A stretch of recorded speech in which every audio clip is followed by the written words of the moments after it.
The latest. Thank you for your love and support. I appreciate you all. Welcome to my channel. This is Aduba, and if you are new here, please subscribe on this channel. I share educational content about Africans and Africans in the diaspora, how we are going to come together as a people and start seeing ourselves. The unification of the African is very important. Today we are looking at Africans versus African American who benefits in the United States of America. Our brothers and sisters in the United States of America who were taken out of the continent and now they are living there as Black Americans feel that when we, the Africans, leave the continent and get there, something that we mistreat them. And when it comes to certain benefits, we get benefits because of our immigration status, and we tend to disrespect them. That when we get there, we see them as our brothers, yet the way we treat them is not right because they have created this narrative in us that these are brothers and sisters who are in America, the Black Americans are lazy people. Why is it that Black Americans hate Africans? I don't know. Like, from what I've heard, I guess annoyance that they feel like Black Africans come to the country and they're given preferential treatment because there's this sort of belief that, you know, we work harder and we do this and but therefore we're like the good model minority. Yeah. Which in turn makes them look bad. Yeah. And that even though, I mean, the FDA and the ADOS lot, they say that they can distinguish who's Black American and who's African. And I can't. They say that there's like so many different, like, you know, you can easily distinguish and all that, which I think is a whole load of cap. There may be some truth to it. Like, at the end of the day, we know how white supremacy works, right? Yeah. And it does absolutely get off on causing division. That's how it's always been. And it's just unfortunate that people are actually buying into it, but they're mad at the wrong people. I just feel like the energy is completely misdirected. And like, even if those differences are there, 'cause I'm going to give them the benefit of doubt and say that there's some element of truth to that. Who is responsible for that? We need more honesty about the misinformation that's been put towards both of us, because when we've had this discussion multiple times, it's not often we get Black American honesty about the negative stereotypes they have. I say it, we say it, but they're like, no, we were open arms and welcoming. There was definitely negative stereotypes of immigrant Blacks perpetuated by Black Americans. So you can say that you're welcoming, but were you? And similarly, what was projected into into Africa and the Caribbean about Black Americans.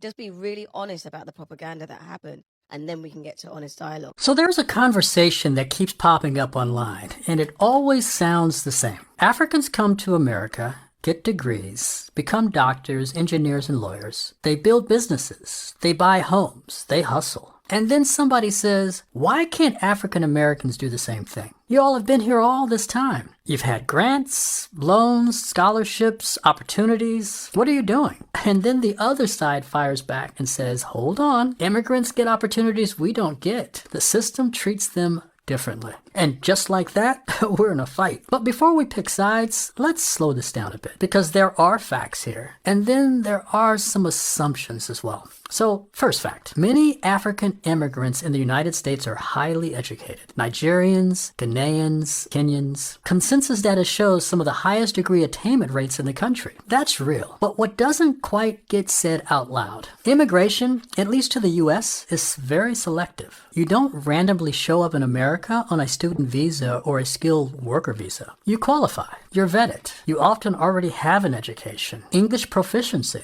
financial backing, or professional credentials before you land. So we're not comparing average populations here. We're comparing a pre-selected group of high achievers to a population whose history in this country began with enslavement. That's not really a fair baseline. Now let's deal with the other claim. Are immigrants getting special grants or free money that African Americans can't access? Broadly speaking, no. Federal aid like Pell Grants and student loans are available to citizens and eligible non-citizens. In many cases, new immigrants don't even qualify for certain benefits immediately. Undocumented immigrants definitely don't. So the idea that there's some secret pipeline of government money just flowing to African immigrants over Black Americans doesn't hold up under policy reality. But here's where it gets a bit deeper. African Americans aren't just Americans who didn't try. We are descendants of people who were legally blocked from building generational wealth for centuries. Slavery, black codes, Jim Crow, redlining, exclusion from home loans, underfunded schools, mass incarceration. And if you think about it, that's not even ancient history. Redlining maps existed into the late 60s. Some of your grandparents, definitely my grandparents, were directly affected by that. You can't compare outcomes without comparing starting lines. Now,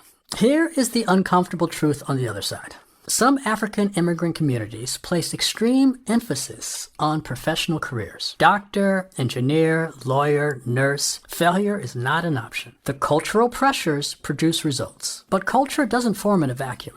African Americans were historically pushed into labor pipelines, not professional pipelines. When you're locked out of universities for generations, your economic patterns evolve differently. That's not laziness. That's structural shaping. And then there's the psychological layer that nobody wants to talk about. Many African immigrants arrive with intact cultural identity. They know their tribe, their language, their lineage. African Americans had that violently stripped away.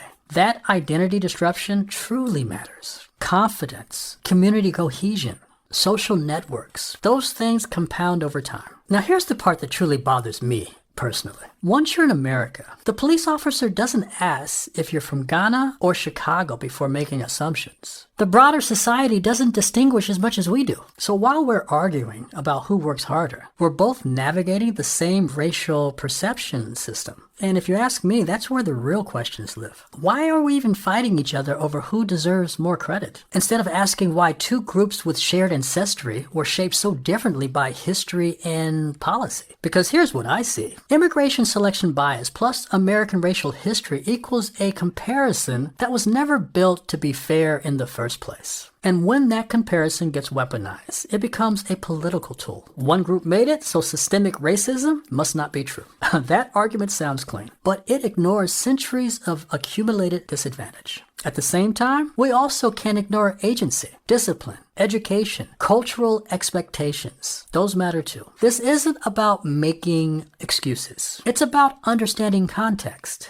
So if I can get back to my original point, if Africans succeed in America, that's something to be celebrated. If African Americans succeed despite centuries of systemic barriers, that is something to respect by all. But turning this into a competition, that's just a distraction. The real conversation isn't who works harder. It's what systems shaped each other differently. And what do we do about it now? Because if we normalize comparing outcomes without comparing history, we keep arguing in this vicious cycle. And the structure that shaped both experiences will stay untouched. What's up, y'all? It's your girl Sandiva, and here is my afternoon rant of the day.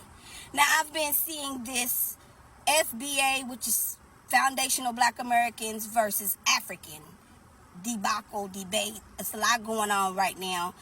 A lot of Africans feel like Black Americans or foundational Black Americans are mistreating them or being mean to them by boycotting them. If you didn't know, there is a blackout on all African businesses on Black people's part.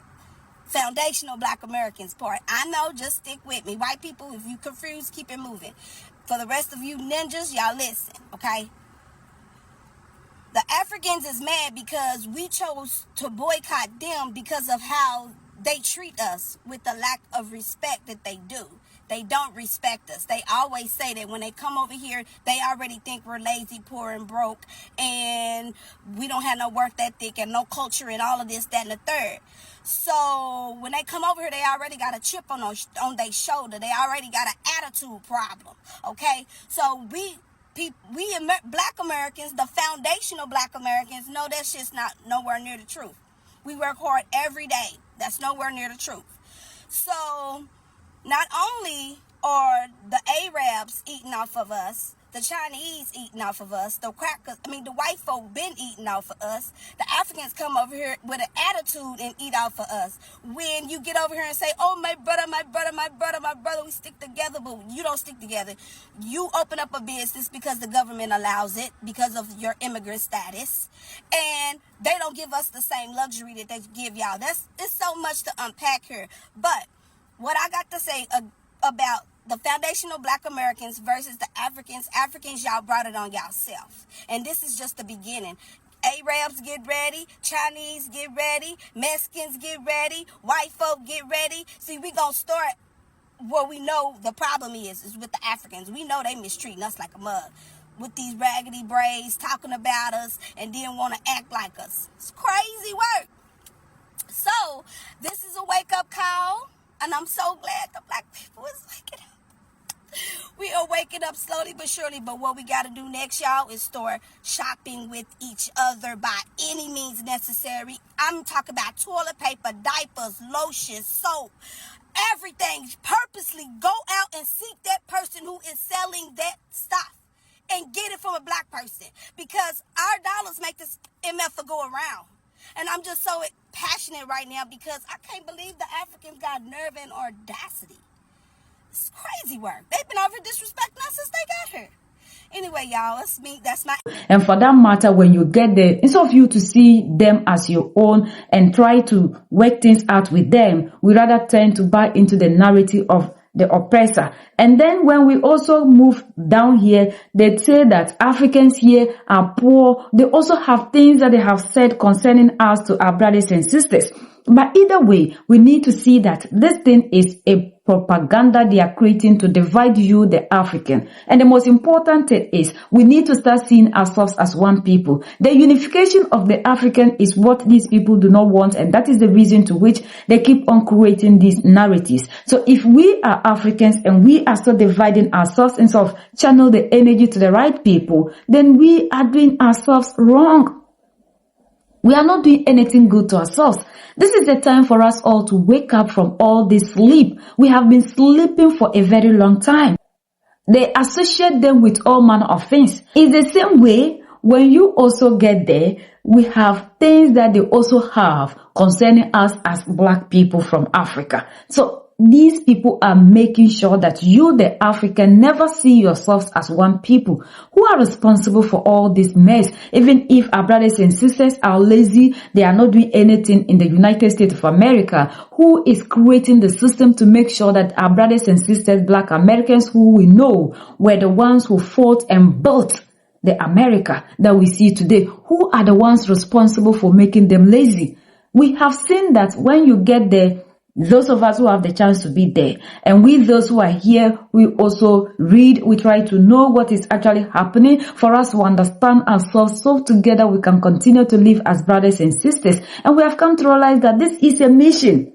They are the ones that are doing this deliberately. Just as they come into Africa, go to other places and film to just show to our brothers and sisters that the continent is this way so that they will never come here. It's the same thing that they are doing to you and I when we get there, just to make sure you and I will never see ourselves as one people. So the time has come for the African to start seeing him or herself as a people and start understanding the game that other people are playing on us, so that together we can fight to reclaim the power that they are taking away from us, and they keep taking, because I believe that they haven't taken all the power out of us and they want to take it completely. But if we don't allow it by uniting, it will never be possible. Either African American, Black American, whatever you are, we are one people. United we stand, divided we fall, and united we keep standing forever and ever. The greatest enemy of the African is mental slavery. So let's decolonize ourselves from mental slavery. Let's keep sharing to educate our brothers and sisters. Together we'll make Africa great for ourselves and the next generations that are going to come. So that's the latest around the world and in the United States of America.